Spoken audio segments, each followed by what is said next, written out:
샬롬, 평안하셨죠? 오늘은 요한복음 2장 1절에서 10절을 본문으로 기적은 자신이 변화되는 겁니다.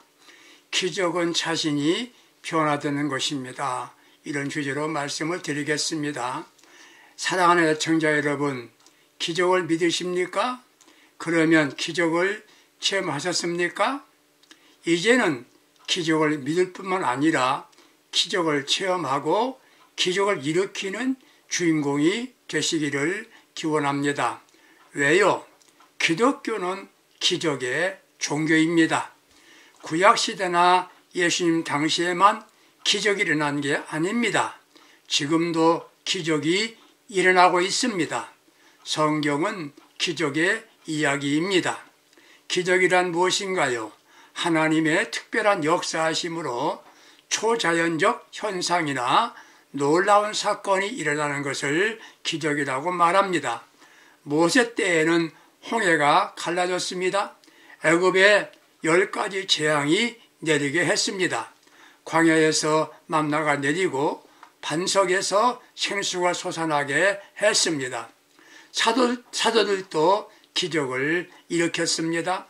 베드로는 성전 미문에서 구걸하던 나면서부터 신체 장애우로 태어난 40년 동안 걸어보지 못한 일을 일으켜 걷게 했습니다.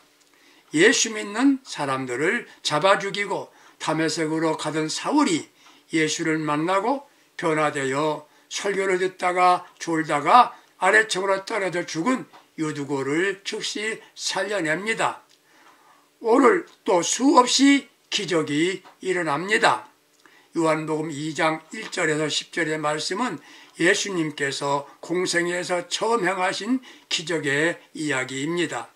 혼인집에 초청되어 가셨다가 잔치에 중요한 포도주가 모자라게 되었습니다. 결혼식에는 당시 13일간 결혼식은 계속되게 되는데 음료인 포도주가 모자라는 건 대단히 큰 문제였습니다. 그때 문 앞에 출입하는 이들의 손을 씻는 물 항아리에 물을 쏟아내고 새로운 물을 채운 다음에 포도주가 되었다는 내용입니다. 그렇습니다. 진정한 기적은 변화되고 변화시키는 겁니다. 현대인들에게 듣기 좋은 말이 있지요. 뭡니까? 개혁입니다. 개혁, 달라진다, 확 바꾸겠다. 이 말에는 거의 동의합니다. 대중의 호응을 받게 됩니다. 살아남으려면 달라져라. 맞습니다. 지금 너무 힘듭니다. 어렵습니다. 답답합니다. 숨이 막힐 정도입니다. 내가 못하겠으니 누군가 나서서 확 바꿔주면 새롭게 해준다면 좋겠다. 이렇게 생각들 하고 있지요. 지금보다는 더 착하고 정직하고 정의롭고 공정한 세상이 되었으면 좋겠다고 말합니다. 말만 아닌 사실입니다. 달라지면 삽니다. 기업이 살아나고 싶으면 변화되어야 한다고 말합니다. 변화만이 경쟁에서 이기는 길입니다. 그럼에도 변화가 무엇인지조차 모르는 사람들이 있습니다. 바보는 변했다고 말하고 현명한 사람은 변화한다고 말합니다. 이 말을 한 사람은 데이비드 바움이 지은 책 이름이기도 합니다. 우리는 현명한 신앙인이어야만 합니다. 요한복음 2장에서 1절 이하에서 예수님께서 가나 혼인잔치에 가셨다가 포도주가 모자라 낭패를 당하였을 때 문 앞에 손 씻는 항아리 물을 버리고 새로운 물을 채우게 하신 후에 연회장에게 갖다 주라 하였습니다. 갖다 주었는데 맛 좋은 포도주를 만들게 되었다는 것이지요. 예수님께서 첫 번째 행하신 기적은 물이 변하여 포도주를 만드신 겁니다. 변화시킨 것이 기적입니다. 변화시킨 것이 기적입니다. 기적은 변화되는 겁니다. 그 기적 중에 기적은 나 자신이 변화되는 겁니다. 변화의 주인공이 됩시다. 변화됩시다. 주님을 만나면 변화됩니다. 어떻게 변화되었습니까? 첫 번째, 지금보다 더 필요한 존재로 변화되어야 합니다. 문 밖에 물이 있습니다. 물론 이 물도 필요한 물입니다. 이 물은 그 집에 들어오는 사람의 손을 씻어야 했기 때문입니다. 건강을 위하여 있어야 했습니다. 그런데 지금 실제 필요한 것은 물보다 포도주였습니다. 유대인들의 혼인잔치는 13일간이나 계속됩니다. 벌써 포도주가 모자랍니다. 지금 필요한 건 포도주입니다. 사람을 구분할 때 첫째, 있어도 좋고 없어도 괜찮은 사람이 있다는 것입니다. 두 번째는 있어서는 안 되는 사람이 있습니다.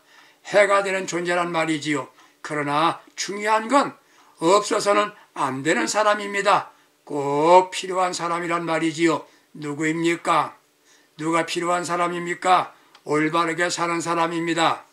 남을 도와줍니다. 힘이 있습니다. 무엇이 힘입니까? 실력이 힘이죠. 돈의 힘이건 경제적이건 힘입니다. 그보다 큰 힘은 진실의 힘입니다. 거룩한 목적을 위해 자신을 희생할 수 있는 게 힘이지요. 필요한 사람은 누구입니까? 약한 자에게 따뜻한 사람입니다. 약자 앞에서 큰 소리치고 무시하며 상처를 주고 힘들게 하는 이들이 아닙니다. 문제가 생기면 자신이 일같이 앞장서서 처리해 주려고 합니다. 힘든 사람과 모든 것을 같이 합니다. 그들을 감싸주고 도와주는데 희생적인 사람입니다. 맹물 같은 사람이 있습니다. 혼인잔치 집에서 문 앞에 물항아리 같은 물이란 말이지요. 손 씻는 데는 필요하긴 합니다. 포도주는 잔치집에 절대 필요한 겁니다. 모자람을 해결해 주는 일입니다. 손님을 접대해야 하는데 필요한 건 바로 포도주지요. 이 포도주는 모든 사람들에게 기쁨을 줍니다. 오늘 이 시대에 필요한 건 사람입니다. 부잣집에 아들이 있습니다. 그 집에는 좋은 아내, 며느리가 있어야 합니다. 학벌이 좋다, 인물이 출중하다, 그보다 그 사람의 성격이 좋아야 합니다. 시부모를 소중하게 여깁니다. 형제간에 우애하게 합니다. 애모보다 마음이 착합니다. 항상 웃으면서 사람을 대합니다. 이는 성격이 긍정적이란 말이지요. 이런 이가 그 가정에 필요한 사람 아니겠습니까? 웃으면 돈이 들지 않습니다. 상대방에게 호감을 줍니다. 웃음을 줍니다. 이런 며느리가 들어왔다면 가정이 화목합니다. 사랑받습니다. 이런 이들이 필요한 거 아니겠습니까? 반대로 부잣집이긴 한데 그 집에 성격이 별난 며느리가 들어왔어요. 자주 화를 냅니다. 자기 마음에 들지 않으면 성질을 부립니다. 형제간에 이간질합니다. 그런데 이런 사람이 예수님을 만납니다. 그가 의뢰받았습니다. 성령 충만 받았습니다. 그가 변화되었습니다. 다른 사람에게 호감을 갖게 합니다. 착한 며느리가 되었습니다. 그가 만나는 사람에게 기쁨을 줍니다. 이것이 포도주로 변한 것이란 말이에요. 포도주를 마시면 만족하고 기쁨이 넘치게 됩니다. 다른 이들에게 기쁨을 줄 수 있다면 자신도 기쁨을 갖게 되는 겁니다. 이게 기적입니다. 누가 기쁨을 줄 수 있습니까? 변화된 사람은 기쁨을 줄 수가 있어요. 왜? 먼저 사랑합니다. 사랑은 말만 들어도 좋은 거 아닙니까? 거짓 사랑이라도 좋습니다. 현실이 각박한 것은 무엇 때문일까요? 사랑의 상실 때문입니다. 제자가 스승을 사랑할 줄 모릅니다. 더 큰 문제는 스승이 제자를 사랑하지 않습니다. 사랑을 공부해야 합니다. 맞습니다. 사랑은 공부를 하는 게 아니지요. 마음에서부터 솟아나야 사랑하게 되는 겁니다. 부모는 자녀를 사랑하듯이 자녀들은 부모를 사랑해야 합니다. 사랑하지 않으니까 불만이고 불행입니다. 자신이 변화되어야 합니다. 이게 기적입니다. 맹물보다 포도주 인생 살아야 합니다. 두 번째 기적적인 변화는 변화된 사람은 다른 이들에게 모든 사람들에게 희망을 줍니다. 그의 말을 듣는 이들에게 기쁨만이 아니라 희망을 갖게 합니다. 내가 만나는 사람은 낙심하고 절망한 상황에 처해 있습니다. 그들에게 희망을 줍시다. 그리스도인들은 꿈의 사람이요 희망을 주는 사람입니다. 문 앞에 있는 물도 필요하지만 지금 포도주 같은 사람이 필요합니다. 변화됩시다. 이게 기적입니다. 두 번째 기적이 뭡니까? 더 가치 있는 존재가 되는 게 기적입니다. 더 가치 있게 변화되는 게 기적입니다. 물을 두고 기다려도 물입니다. 포도주는 두면 둘수록 가치가 있습니다. 기적적인 기적입니다. 기적적으로 변화된 사람은 가치 있는 존재가 됩니다. 인생을 가치 있는 삶을 삽니다. 가치 있게 사는 사람은 누구입니까? 자신을 위해 살지 않고 다른 사람들을 위해서 사는 사람들입니다. 세상이 왜 험악합니까? 물의 인간들이 살기 때문입니다. 포도주의 사람으로 기적의 변화가 일어나야 합니다. 가치 있는 사람은 가치 있게 살죠. 사람들은 누구라도 성공을 원하고 있습니다. 성공한 사람이 아니라 우리는 가치 있는 사람이 되도록 힘써야 합니다. 사람은 누구라도 성공을 원하고 힘쓰고 있습니다. 그러나 성공하는 사람은 많지 않습니다. 현명한 그리스도인들은 성공하기보다도 가치 있는 삶을 추구합니다. 가치 있는 삶을 추구합니다. 가치 있는 삶은 어떤 사람입니까? 우리 주님께 쓰임받는 삶입니다. 우리 주님 앞에 주님께서 사용하는 사람입니다. 사울이라고 하는 젊은이가 유대교를 위하여 방해되는 그리스도인들을 죽이기 위해서 다메섹으로 갑니다. 그가 예수님을 만납니다.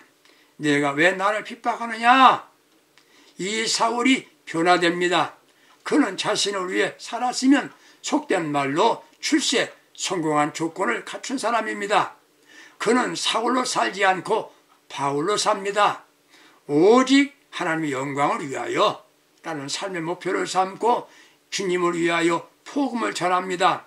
그는 세상적인 성공은 못했습니다. 그러나 주님의 일을 엄청나게 했습니다. 가치 있는 삶을 산 겁니다. 사람들은 성공을 원하면서 가치 있는 사람이 되는 것을 잊고 있습니다. 성공한 사람들이라고 차차하면서도 가치 있는 삶을 잊고 사는 겁니다. 사람들은 성공을 원할 것이 아니라 가치 있는 삶을 사는 것이 인생답게 사는 것이에요. 변화되는 것은 기적이 있어야 합니다. 진짜 가치 있는 삶을 원하십니까? 주님의 영광을 위한 도구로 사용되는 삶을 살아야 될 것입니다. 이건 무엇입니까? 변화될 때 가능한 것입니다. 가치 있는 삶은 무엇입니까? 사명을 위해 사는 겁니다. 지금까지 분주하게 살아왔고 노력했습니다. 잘 살아왔다고 생각하십니까? 가치는 가격과 개념이 다릅니다. 많은 재산을 모았다. 자녀들에게 물려줄 유산이 많다. 그게 주께서 보실 때 가치 있는 삶이라고 하실까요? 삶은 양으로 평가하기 전에 질적으로 평가해야 합니다. 잘 살았다는 것보다 의미 있게 살았는가? 오래 살았다는 것보다 멋진 삶을 살았는가? 내가 가진 것으로 하나님의 영광을 위하여 사용되게 되었는가? 나를 통하여 다른 사람들이 덕을 보게 했는가? 그렇다 생각이 되면 가치 있는 사람으로 산 겁니다. 나의 눈에 이웃이 보였는가? 자신만 보고 살았다면 가치 있는 삶은 아니지요. 가치 있는 삶은 아니지요. 신학자 보네포는 인간은 어떤 인간이 되어야 되느냐? 타인을 위한 존재, being for other 라는 말을 했습니다. 타인이 있기 때문에 그들을 섬김으로 나의 가치가 있고 의미 있는 삶이 완성된다고 했습니다.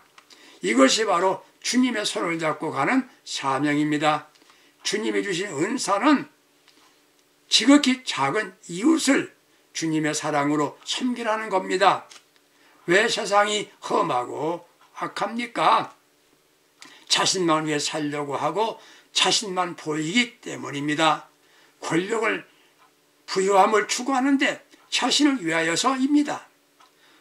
정치가 국민을 위한 게 아닌 자신을 위하여 여기에 독재가 되고 무서운 정권이 되는 겁니다. 자신은 잘한 것 같아도 남에게 피해를 주었다면 가치 있는 삶은 아닌 겁니다. 자신의 목적을 위해서 남을 이용하고 타인의 권리를 빼앗았다면 무가치한 삶을 산 겁니다.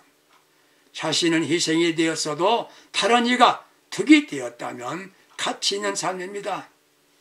이민간 교포 아들이 열심히 공부해서 유명대학의 시험에서 전체 수석이 되었답니다. 면접 후에 그 학생에게 귀하는 입학할 수 없다고 통보합니다. 이유는 귀구는 중고등학교 6년 동안 아무도 도와준 일이 없기 때문이라고 했답니다. 그런 말하기를 공부에 전념하기 위하여 그럴 여유가 없었다고 말했습니다. 면접관은 말합니다. 자네와 같은 학생은 우리 학교에는 필요하지 않다고 대답했답니다. 실력보다 가치 있는 일은 이웃을 사랑하고 돕는 일이란 말이지요. 다른 일을 행복하게 하면 자신도 행복해지는 겁니다. 소유로 만족할 게 아니라 의미 있는 삶, 가치 있는 사람으로 변화됩시다. 소유로 만족할 것이 아니라 다른 사람을 도와주고 행복하게 하는 일을 하게 되면 자신에게 행복해지는 것이에요. 소유로 만족할 게 아니라 의미 있는 삶, 가치 있는 사람으로 변화됩시다. 이런 변화된 삶이 진정 기적입니다. 세 번째, 가치 있는 사람은 오직 하나님의 영광을 위하여 삽니다. 나 중심이 아닌 오직 하나님 중심, 예수 중심으로 산다면 가치 있는 삶이 되는 겁니다. 이렇게 가치 있는 사람으로 살게 된 것이 기적이란 말이지요. 세 번째 기적은 무엇인가? 더 좋은 존재로 변화된 겁니다. 더 좋은 존재로 변화된 겁니다. 문 앞에 놓인 물은 다른 사람의 건강을 위해서 손을 씻게 하는 물입니다. 그러나 물이 포도주가 되어 우선 혼인집 주인의 문제를 해결해 주었습니다. 나 자신만 변화되면 가정의 문제가 해결됩니다. 왜 문제가 생겼습니까? 모자라서 그렇습니다. 잔치에 가장 필요한 포도주가 모자랍니다. 주인의 심정을 헤아려 보세요. 얼마나 당황하게 되었을까요? 걱정입니다. 부끄러웠습니다. 변화된 포도주가 가정 문제 해결해 주었습니다. 오늘 우리가 원하면 경제 문제, 안보 문제, 질병 문제 수없이 많죠. 해결하기 위한 여러 가지 방안을 마련합니다. 잘 안 되죠. 가장 필요한 것은 변화입니다. 제도 변화, 정치 변화, 개혁 아닙니다. 나 자신이 변화되는 겁니다. 변화된 포도주는 변화된 포도주같이 신앙인, 경제인, 종교인이 되는 겁니다. 이 시대에 필요한 건 근본적 변화입니다. 근본적 변화입니다. 말은 통합해야 한다고 말하지요. 실제는 나만, 우리만, 우리 교회만, 우리 당만 생각합니다. 우리나라가 아닌 우리 지역을 위한 목소리를 높입니다. 진정한 변화는 물리적 변화가 아닌 화학적 변화입니다. 물리적 변화는 내용은 달라지지 않고 겉모습만 고치는 것이 물리적 변화죠. 화학적 변화는 근본부터 바뀌어지는 겁니다. 그리스도인들로부터, 아니 나 자신부터 변화되어야 합니다. 그때 모든 사람들에게 기쁨을 줍니다. 모든 사람들이 칭찬합니다. 처음보다 더 좋은 포도주를 준다고 좋아합니다. 나 자신만 변화되면 기적 중에 기적이 됩니다. 변화를 원하십니까? 나 자신만 달라지면 됩니다. 어떻게 달라질 수가 있습니까? 먼저 예수님이 오셔야 합니다. 내 삶의 중심에 예수님이 계셔야 됩니다. 예수 없는 잔치집은 문제의 잔치집이 아닌 낭패가 됩니다. 주님이 내 안에 오셔야 합니다. 예수님 내 마음에 계셔야 합니다. 중요한 건 예수님의 말씀에 순종해야 합니다. 이 잔치집에 크게 공헌한 사람들은 바로 하인들이었습니다.